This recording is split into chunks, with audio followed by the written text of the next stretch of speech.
Wait, is that how the Blueberry Eyes collab came about? To just slide into Suga's DMs? No, but again, the same sort of concept of like he had put the songs on playlists, and then when I went to Korea for the first time, I told my team like I'd really love if we could arrange a meetup just to say hello, and when we met for that first time, we got along really well, and we didn't even really speak the same language. We had a translator who kept translating back and forth in real time, which was a really specific, cool experience.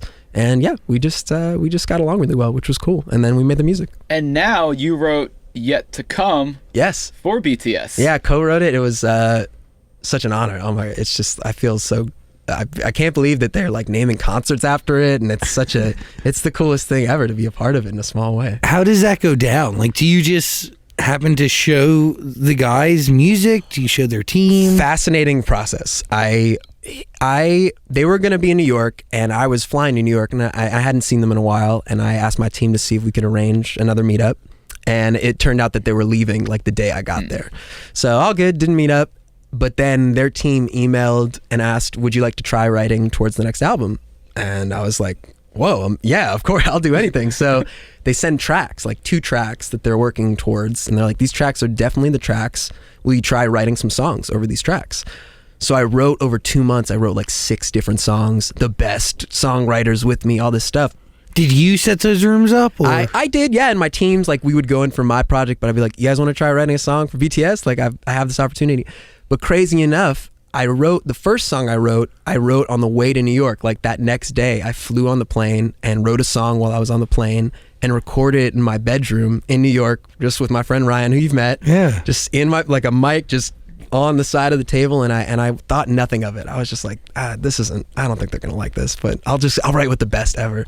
And a couple months later, I go to their show at SoFi Stadium, and I'm with one of the team members who arranged the songs. And I'm walking in. I was like, how's the album coming along? I just assumed I didn't get a song. And totally cool. I'm glad that I went for it. And she said, oh my gosh, thank you so much for being a part of it. Like, we're so excited to have you. And, I'm standing next to my wife, and I'm kind of like, are you, like, is this the moment you're telling me I'm a part of this album? And she's like, oh yeah, don't say anything till like tomorrow, but yeah, just a little secret. And I'm over the moon. I'm about to watch their show. I just got this news. I'm like, this is so cool. Are you serious? It's amazing. So yeah, I didn't hear the version until it came out, but and they cut. So you send them like 6 songs, but you cut the one they end up cutting is the one I did by myself, just in my room, and of course they changed and evolved it and made it their own and translated a bunch and so I'm definitely a co-writing situation. But the fact that I'm hearing like V and all the members singing these melodies that I wrote in my room, I was just like, and then they have Anderson .Paak play a live version, and I'm going on this ride. I'm like, what is happening? This is so and it was even more cool just because my wife kept saying, like, you should have more confidence in yourself, that you don't always need, I guess it goes back to the collaboration thing, like, you don't always need to rely on just collaborating with other people. Maybe sometimes it's okay that it's just you that starts it, and have some more confidence in that. So that was a really special moment that they gave me I'm so honored that I'm a part of, a little piece of their world. They're incredible. So cool. That's crazy.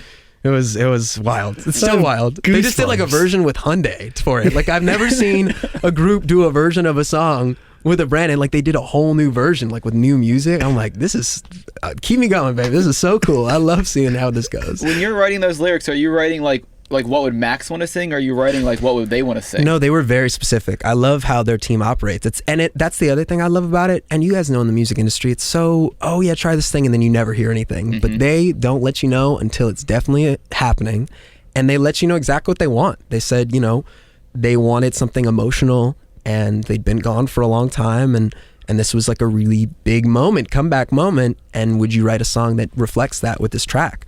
And so yeah, having those prompts was so helpful to try to write, Yet to Come, and make sure that those lyrics felt like they were for the fans. It was definitely told to me like, this song is for the fans. And being a fan for so long, I was honored to try to go for that, because I know how much the fans care about the music and the lyrics being related to them. So yeah, that was the prompt.